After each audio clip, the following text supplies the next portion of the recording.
Las Vegas, the entertainment capital of the world, it's the Joe Bob Briggs 5th anniversary special, all month long on the Movie Channel.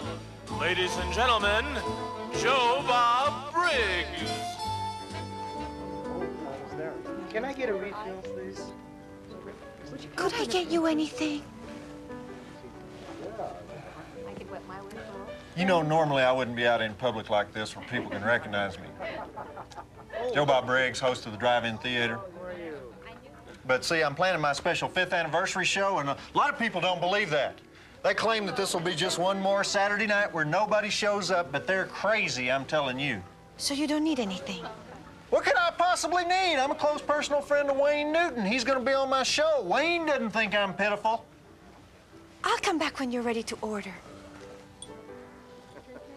So what if nobody remembers my 5th anniversary show? It's their loss, not mine. Excuse me. Did I hear you say you know Wayne Newton? Only my best friend in the world. I'm crazy about Wayne. What's he like? Is he really that nice? He's the greatest. They don't come any nicer. You should have seen him when we were getting started out together. You started with Wayne? Oh, yeah. Yeah, of course, we were both unknowns at that time. But who are you? Joe Bob Briggs, the Movie Channel. Drive-In Theater, it's a real popular show on cable. That's nice. Do you really know Wayne? Yeah, I know him. Of course I know him. I was the guy that talked him into putting MacArthur Park in his act. You know that part at the end where it rains on stage? That was me. You invented that? Well, yeah, my idea. I mean, I didn't actually do the rain. We leave that up to the technical experts. I know Wayne's whole act. I've seen it more than 50 times. No, you're kidding. No, I have. I know everything about him. All right, what are the first 3 songs in his act? Wayne never does the same show twice. All right, name the first 3 songs in the last show you saw. All right, That's All Right, CC Rider, and Just a Gigolo. Ah, wrong. I saw that same show. When he does it that way, he does 2 of the songs, but then he introduces the all-girl violin section, does a lot of Indian jokes, makes fun of the piano player, and then sometimes he'll put Gone at Last in there, too, and then he does Just a Gigolo. I knew that. I'm not talking about the things he does between the songs. I'm just naming the songs. Need anything? 2 Coco Locos. You like Coco Locos? What's a Coco Loco? 2 Coco Locos. All right, go ahead. All right. After Just a Gigolo, he does One of These Days, Believe Me, September Morn, Great Balls of Fire, Splish Splash, On the Bayou, Heartbreak Hotel, Good-Hearted Woman, Foggy Mountain Breakdown, Rocky Top, Blue Suede Shoes, and Spanish Eyes. Oh, that's my favorite part where he does that guitar solo with the string section. And then after that, he plays songs off his new album, 50s Medley, I Can't Help Falling in Love with You, Red Roses, Donka Shane, MacArthur Park with Talking Verse. And then, for his 3rd and final encore, he does Patriotic Medley with Dixie and Battle Hymn of the Republic.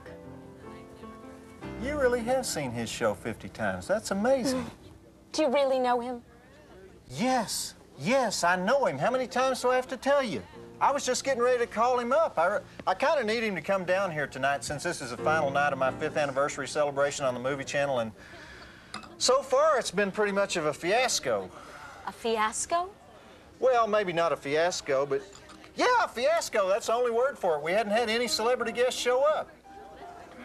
You know what I think? What do you think? I think you don't know Wayne at all. I think you're saying all this just to impress me. How can you say that? I just bought you a Coco Loco. You did that to get me to believe that you know Wayne, and you're just trying to get me drunk. Hey, listen, I don't have to prove anything to you. But I do know him. Do not. Do too. Do not. Do too. Do not. Do too. Do not. Do too. Do not. All right, then. How many horses does he have on his ranch? How many horses? That's not important to Wayne, that kind of stuff. You know what's important to Wayne? America is what's important to Wayne. He's an Indian, you know? Dances with Wolves, my butt. He was talking about that stuff years ago. They should have called that movie Dances with Wayne. He's got more sincerity in the filament of his gold-plated microphone than Kevin Costner has in his whole body. That's what I think. You really do love him. Well, of course I do. It's a spiritual thing with me. It is with me, too.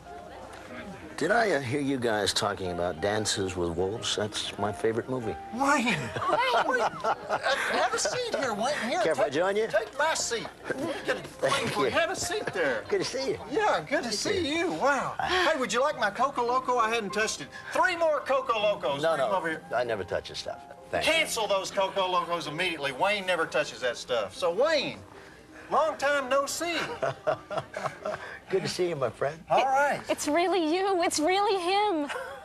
You're as cute as a button. Oh, God. I'm so glad. Listen, Wayne, could you stick around till after the movie because it would kind of like save my butt in a big way.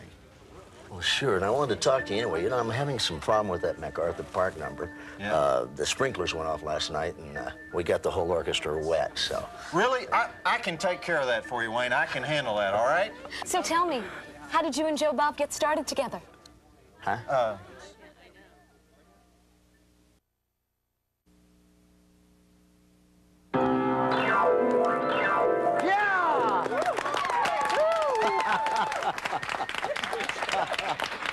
Thank you. You guys are great. I think I'm just going to take you home with me. You know, you're so good, I think I could just sing here all night. Wayne, wait just a minute. Can I talk to you for just a minute? Well, sure, Joe Bob. What is it? We can't really have you do any more songs right now because we're back on the air, and every time you sing a song, we have to pay $25. How much? $25 every time you sing a song. Wow, $25. Yeah. Yeah, and see, we're just not that big a show. We can't handle expenses like that. So, you know, if we could just talk for a few minutes over here, I mean, if you've got the time. Oh, absolutely, Joe Bob. Absolutely. Guys, thank you. Why don't you just take a 15-minute break, and I'll be back and do some more songs. Okay? All right. Joe Bob's too cheap to pay for the songs, huh? Oh, don't pay any attention to those people, Wayne.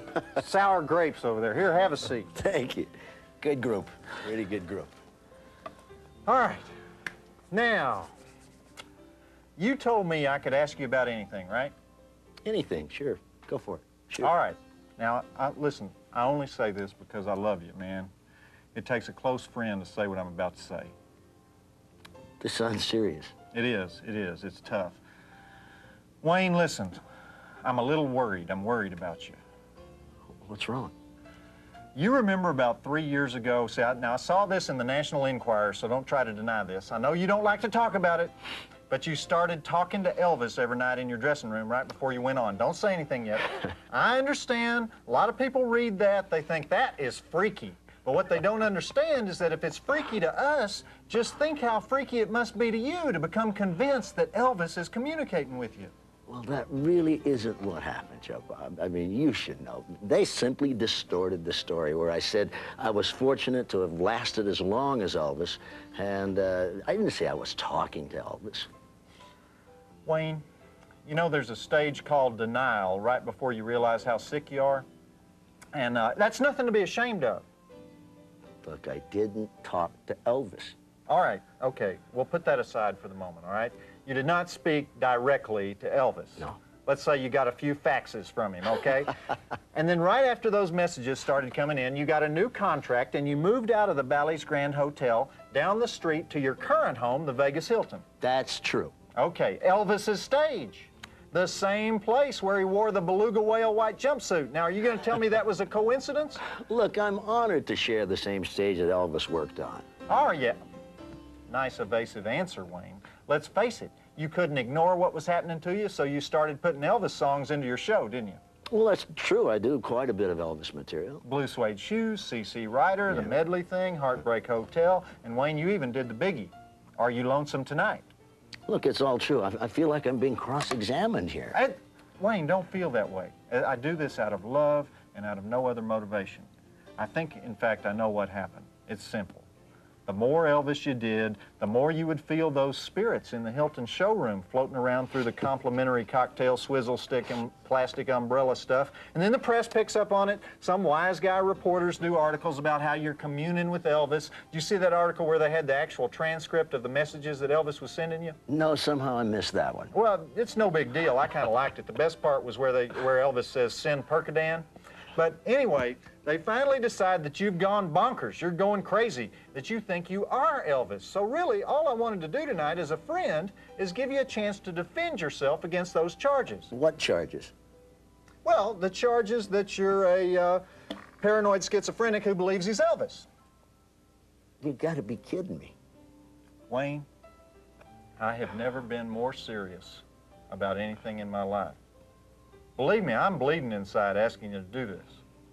All right, what is it I'm supposed to be again? A paranoid schizophrenic who believes he's Elvis. Okay, Joe Bob, I am not a paranoid schizophrenic. Who believes he's Elvis. Who believes he's Elvis. Good. Okay, now that we've got that wrapped up, I have to say that last night you really worried me. I went to the show and I was amazed at all the Elvis you put in the show. Look, I love Elvis. I mean, if I didn't do that material, who would? See, Wayne, it is comments like that. You think you owe Elvis something, don't you? Wayne, listen to me. You're not crazy. Maybe you are having nightly communications with a voice from beyond the grave, but that voice does not belong to Elvis. That voice belongs to the demonic Elvis who is determined to wreck your career. Do you understand me? It's an Elvis whose only goal in life is to make sure that you do not become the king. I'm warning you. Put Donkey Shane back in that show. Get rid of that Elvis stuff. I tell you this as a friend. Now, let me get this straight. They don't want me to become king. He doesn't want you to. The demonic Elvis doesn't want you to. Joe Bob, to me, Elvis will always be the king.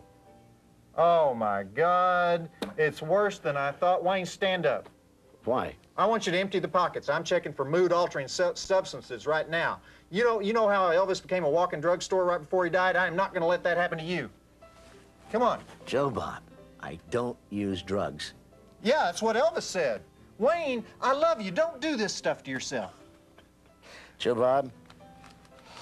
What? Congratulations. What?